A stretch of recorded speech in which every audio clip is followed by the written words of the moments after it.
साधना, जिनकी जिंदगी की शुरुआत तो बहुत हसीन और खूबसूरत थी, एक महकते हुए खिलखिलाते हुए फूल की तरह, लेकिन अंजाम जिंदगी का बहुत बुरा हो, एक मुरझाए हुए फूल की तरह।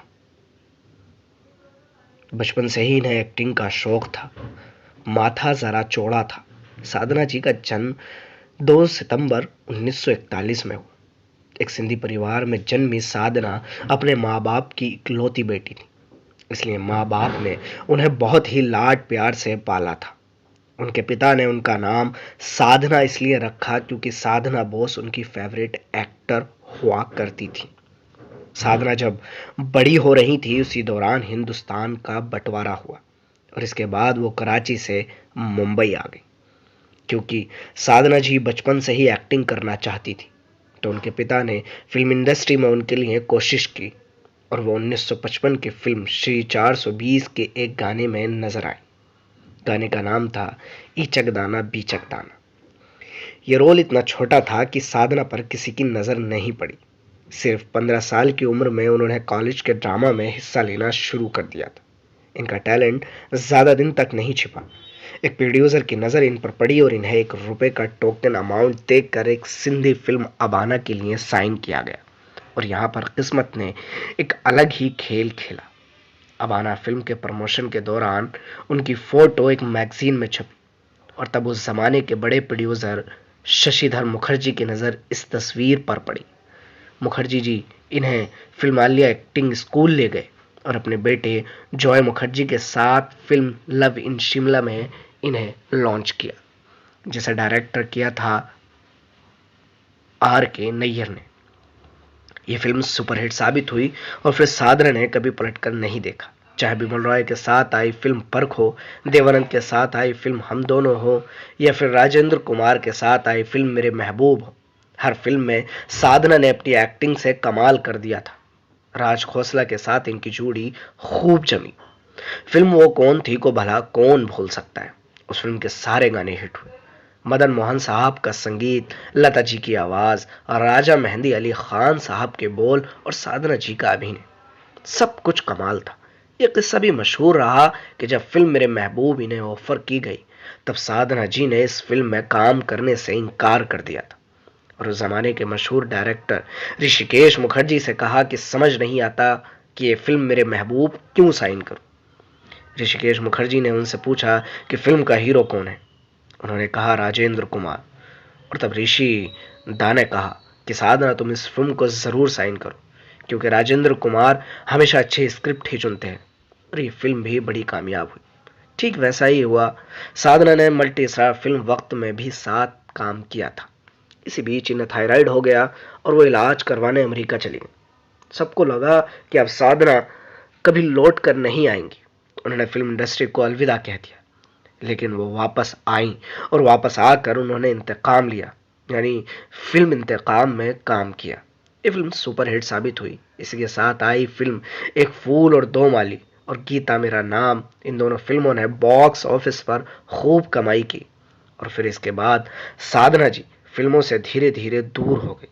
उनका कहना था कि मैं सिर्फ बतौर हीरोइन ही फिल्मों में काम करूंगी, किसी भी हालत में चरित्र अभिनेत्री बनकर नजर नहीं आऊंगी।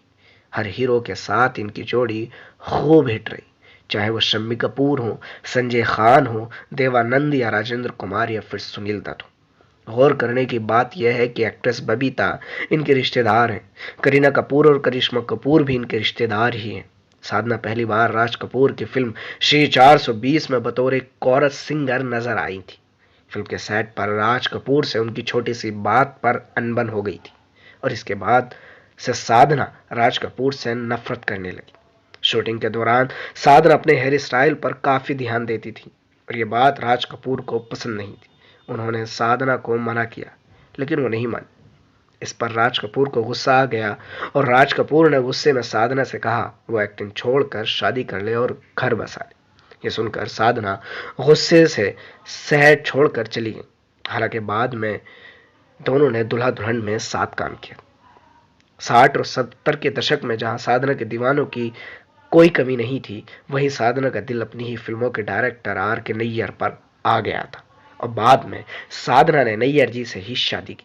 दरअसल साधना को अभिनेत्री साधना बनाने में आर के नैयर का बहुत बड़ा हाथ था। वो आर के नैयर ही थे जिन्होंने साधना को उनकी पहली फिल्म में डायरेक्ट किया और उन्हें एक नई पहचान दी। बाद में साधना का हेयर स्टाइल साधना कट के नाम से मशहूर हुआ था। यह हेयर कट आर के नैयर की ही खोज थी। डायरेक्टर आर के नैयर ने साधना के लुक्स के साथ काफी एक्सपेरिमेंट किया था। उन्होंने नई नवीली हीरोइन साधना को इस हेयर कट के साथ सिनेमा के पर्दे पर उतारा। साधना ने टाइट चूड़ीदार कुर्ता और सलवार कमीज से लोगों के दिलों में खास जगह बनाई थी, जो 70 के दशक का फैशन ट्रेड मार्क भी बना रहा। साधना और आर के नैयर की केमिस्ट्री लाजवाब थी। दोनों एक दूसरे को अच्छी तरह समझते भी थे, तभी तो साधना ने आर के नैयर को अपना हमसफर चुना। साधना 30 सालों तक आर के नैयर के साथ रही, लेकिन अफसोस की बात तो यह है कि 1995 में आर के नैयर ये दुनिया छोड़कर चले गए और साधना बिल्कुल अकेली रह गई। अकेली इसलिए क्योंकि उनकी कोई संतान नहीं थी। अपने पति आर के नैयर की मौत के बाद 20 सालों तक साधना बिल्कुल अकेली रही। वो कहती थी, जिस लड़की के साथ उसका पिता ना हो, भाई ना हो और पति ना हो, तो दुनिया उसे बहुत ही खूंखार नजरों से देखती है, बहुत सताती है, बहुत रुलाती है और बहुत तड़पाती है। लोग बिल्कुल सही कहते हैं कि मुसीबत जब आती है तो चारों तरफ से आती। आखिरी दिनों में साधना बहुत ज्यादा बीमार हो गई थी और बहुत परेशान रहने लगी। परेशानी की वजह यह थी कि जिस घर में वो रहती थी उस घर पर मुकदमा चल रहा था। रोज रोज पुलिस के चक्कर लगाने पड़ते थे और वो भी बीमारी की हालत। साधना की जिंदगी में उनके पति आर के नैयर उनके सपनों के राजकुमार बनकर आए थे। आए भी और चले भी गए। सुंदर सपना टूट गया और साधना बिल्कुल बिखर गई। फिल्मों से संन्यास के बाद साधना जी फिल्मों की तरफ नहीं लौटी।